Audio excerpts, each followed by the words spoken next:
பிரச்சனையை மறந்து இணைந்த கைகள். பாலாவை நெகிழ வைத்த சூர்யா. அருண் விஜய்க்காக வந்து நின்ற சிவகார்த்திகேயன். வணங்கான் மேடையில் முடிவுக்கு வந்த மோதல். தனது கணவர் விவேக்கின் உயிரிழப்பிற்கு காரணம் என்ன? நடிகரின் மனைவி எமோஷனல். வணங்கான் படத்தின் இசை வெளியீடு விழா நடந்தது. பாலா இயக்கத்தில் அருண் விஜய் நடித்துள்ள இப்படம் ஜனவரி 10ஆம் தேதி வெளியாகியிருக்கிறது. அதே பொங்கல் பண்டிகையை முன்னிட்டு விடாமுயற்சியும் வருவதால் பெரும் எதிர்பார்ப்பு இருக்கிறது. இந்நிலையில் நேற்றைய நிகழ்ச்சியில் சூர்யா சிவகுமார் கலந்து கொண்டது பலரையும் ஆச்சரியப்பட வைத்துள்ளது. ஏனென்றால் இப்படத்தில் முதலில் நடிக்க இருந்தது சூர்யாதான். பாதி ஷூட்டிங் முடிந்த நிலையில் சிறு மனகசப்பின் காரணமாக இந்த கூட்டணி பிரிந்தது. அந்த சமயத்தில் பாலா சூர்யாவை எந்த அளவுக்கு கொடுமை செய்தார் என பல செய்திகள் வெளியானது. ஆனால் இருதரப்பும் இந்த சர்ச்சைக்கு விளக்கம் கொடுக்கவில்லை. அவை அனைத்துக்கும் சேர்த்து தற்போது ஒரு முடிவு கிடைத்துள்ளது. நேற்றைய நிகழ்ச்சியில் சூர்யா பாலா இருவரும் கைகளை கோர்த்து கொண்டு மேடை ஏறினார்கள்.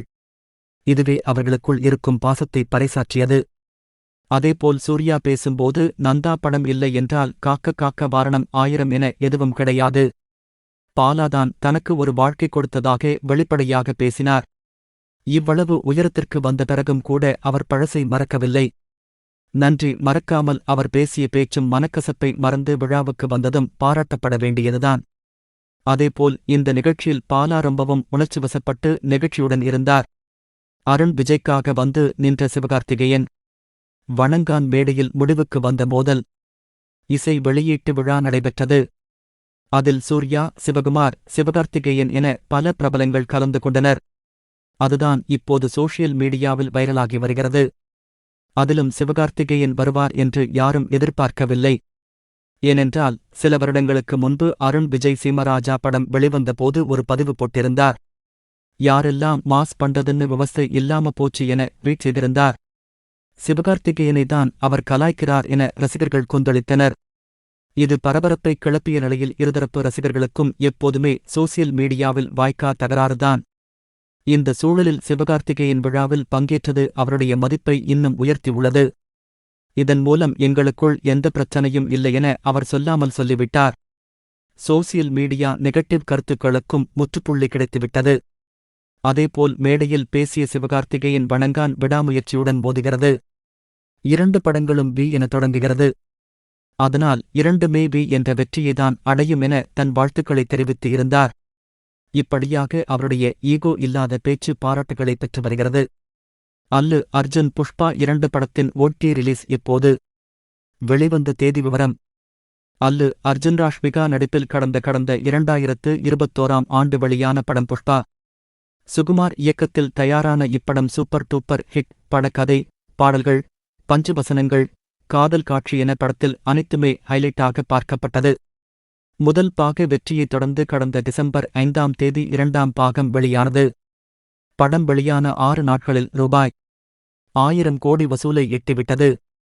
தற்போது வரை படம் ரூபாய் 1409 கோடி வரை வசூல் செய்துள்ளது. திரையரங்குகளில் வெற்றிகரமாக ஓடிக்கொண்டிருக்கும் இப்படத்தின் ஓடிடி ரிலீஸ் குறித்த தகவல் வந்துள்ளது. அதாவது அடுத்த ஆண்டு ஜனவரி மாதம் 9ஆம் தேதி நெட்ஃபிளிக்ஸ் ஓடிடி தளத்தில் வெளியாக உள்ளது.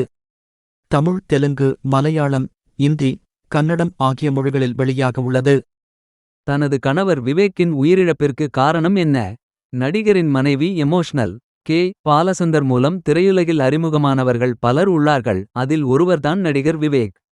தனது கிடைத்த வாய்ப்புகளை சரியாக பயன்படுத்தி எந்த ஒரு ஈகோவும் பார்க்காமல் தன்னுடன் வளர்ந்து வந்த வடிவேலுவுடன் இணைந்தே பல படங்களில் நடித்திருக்கிறார். வெறும் காமெடி என்று இல்லாமல் தனது காமெடியில் பகுத்தறிவு சிந்தனையையும் முற்போக்கு சிந்தனையையும் அதிகம் இருக்கும்படி பார்த்து கொண்டவர். கொரோனா காலத்தில் இவர் திடீரென உயிரிழக்க எல்லோருக்கும் ஷாக் ஆனது. அண்மையில் ஒரு பேட்டியில் தனது கணவர் விவேக் அவர்களின் உயிரிழப்பு காரணம் குறித்து பேசியுள்ளார். அதில் அவர், கொரோனா சமயத்தில் மக்கள் குழப்பமான மனநிலையில் இருந்தார்கள். விவேக் கூட நிறைய தடுப்பூசி போடலாமா வேண்டாமா என்று குறித்து ஆலோசனை செய்தார். 2 முறை தடுப்பூசி போட முயற்சி செய்ய 3வது முறை தடுப்பூசி போட்டுக் கொண்டார். ஆனால் அடுத்த நாள் அவர் உயிரிழந்துவிட்டார். அவர் இறந்ததற்கான காரணம் என்னவென்று எனக்கு இப்போது வரை தெரியவில்லை. அவர் தனது உடலை அப்படி பார்த்துக் கொள்வார். அவர் போல் யாராலும் பார்த்துக் கொள்ள முடியாது. வாக்கிங், உடற்பயிற்சி என தன்னை நன்றாக பார்த்துக் கொண்டவர் எப்படி ஒரு இறப்பை இப்படி சந்திக்க முடியும் என்கிற குழப்பம் எங்களுக்கு வந்தது. எல்லோரும் தான் தடுப்பூசி கொரோனாவிற்கு போட்டார்கள், அனைவரும் இறக்கவில்லை. விவேக் இறப்புக்கு தடுப்பூசி தான் காரணம் என்று சொல்ல முடியாது என்றார்.